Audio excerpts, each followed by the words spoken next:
من لا نبي بعده أما بعد فأعوذ بالله من الشيطان الرجيم بسم الله الرحمن الرحيم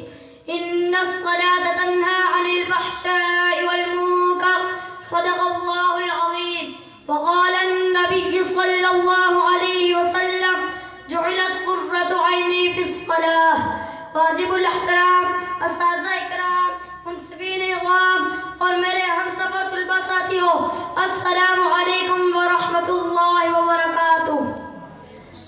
میں آج آپ حضرات کے سامنے جس موضوع پر لفظ شیئر کرنے کی جسارت چاہتا ہوں اس کا عنوان